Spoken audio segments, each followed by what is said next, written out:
एक बार फिर सोच लो, हमारा इस तरह अदालत में जाना। मैंने आज बहुत सोच समझ के अदालत आने का फैसला किया।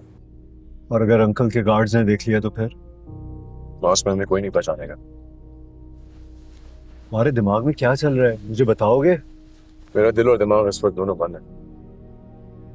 मुझे कुछ समझ नहीं आ रहा। इस वक्त बस मेरे साथ चलो। ओके।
जज साहब, मैं रिक्वेस्ट करूंगा कि आप परमिशन दें कि सेठ दाऊद जो है वो बैठ सके। वो दिल के मरीज हैं, वो इतनी देर खड़े नहीं हो सकेंगे। Permission granted. Thank you honour.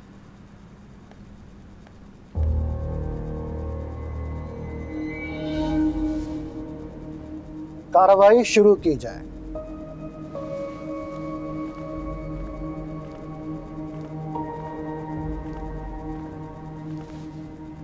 जनाब आली, मैं एसएचओ बाबर के कल के बयान पे अपनी जरा मुकम्मल करने की इजाजत चाहता हूँ। इजाजत है। एसएचओ बाबर को कटहरे में तलब किया जाए।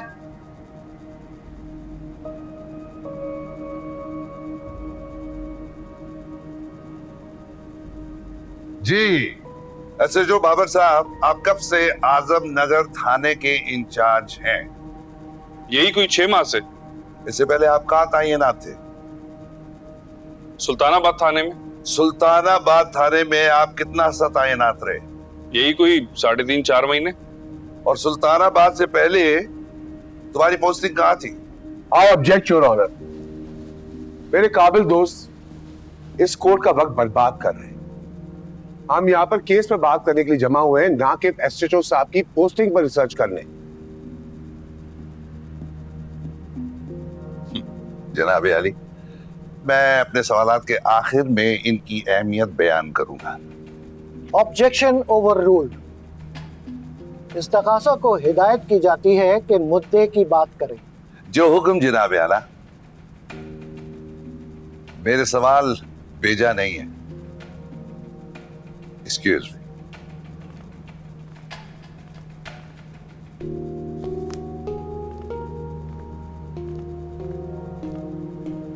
जनाब अली, एसएचओ बाबर के ट्रांसफर और पोस्टिंग के रिकॉर्ड इसमें है।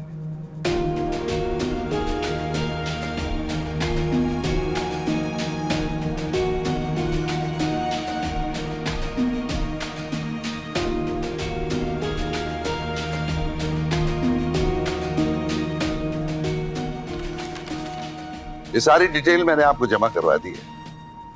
पिछले 3 साल से तकरीबन 1 दर्जन तबादले हुए हैं इसके, और हर तबादले में कोई ना कोई शिकायत रही है।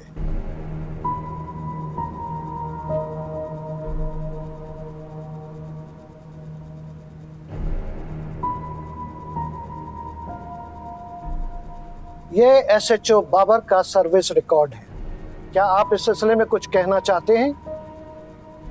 जनाब अली, इंस्पेक्टर बाबर की पोस्टिंग और ट्रांसफर का रिकॉर्ड आपके पास मौजूद है। इस तफसील में एक कहानी छुपी बैठी है। I object your honour. ये फाजिल वकील हमें किस तरफ लेके जा रहे हैं? पोस्टिंग और ट्रांसफर तो जॉब का एक हिस्सा है, कोई अपनी मर्जी से तो नहीं करवा सकता। जैसा ऑर्डर मिलता है वैसे ही करना पड़ता है। जनाब अली, मेरा भी यही पॉइंट है। एसएचओ बाबर को हर बार शिकायत पे इनके आला हुकाम के आर्डर से तब्दील किया जाता है। महकमे को खुद अपने अफसर पर एतमाद नहीं रहा।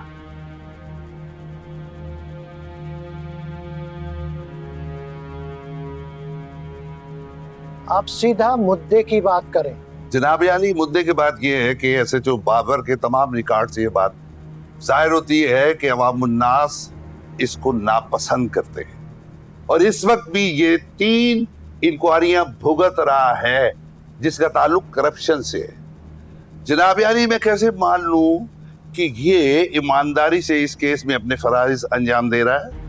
ये एक मफरूजा है योर ऑनर, और मैं पहले भी कह चुका हूं कि अदालत अपने फैसले मफरूजों पर नहीं, हकायक और सच की बुनियाद सबूतों के सहारे पर देती है। जनाब अली, मैं भी इस बात में यकीन करता हूं, लिहाजा आप सच और सबूत के साथ बात करते हैं। जनाब एसएचओ बाबर साहब, आपने कल जो बयान दिया था उसके मुताबिक 17 मई को सावल और पिया अकेले आपके दफ्तर में आए थे, तो उस वक्त असलम साहब इनके साथ क्यों नहीं आए थे, और असलम साहब उस वक्त कहां थे?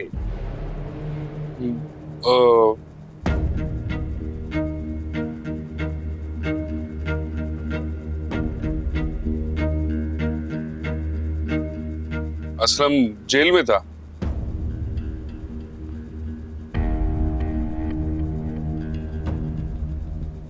ये बात तुमने कल अदालत को क्यों नहीं बताई, जबकि ये बात तुम्हारी फेवर में जाती? I object my Lord. गैर जरूरी सवाल है ये। ओवर रूल, जारी रखें। Thank you sir. अच्छा, ये बताओ कि असलम साहब को गिरफ्तार क्यों किया गया था? मुझे इत्तला मिली थी मेरे सोर्स से कि असलम के गैराज में चोरी की गाड़ियों का धंधा किया जाता है, इसलिए हमने छापा मार कर चोरी की गाड़ी भी बरामद की और उसी के शबे में उसे गिरफ्तार किया। हाँ, तो फिर छोड़ क्यों दिया? इस हिसाब से तो असलम साहब को सलाखों के पीछे होना चाहिए था, बल्कि 4-5 साल तक बाहर नहीं निकालना चाहिए था। हमने शक की बुनियाद पर उसे फायदा देते हुए उसे रिहा कर दिया, मगर तफ्तीश अभी जारी है। गलत बयानी कर रहे हो तुम। असलम साहब को किसी शक के फायदे या शुबे में रिहा नहीं किया गया, जबकि पुलिस की इंक्वायरी में सीसीटीवी कैमरा की फुटेज में तुम्हारे प्लांट किए हुए चोर को असलम साहब के वर्कशॉप में गाड़ी खड़ी करते देखा जा सकता था।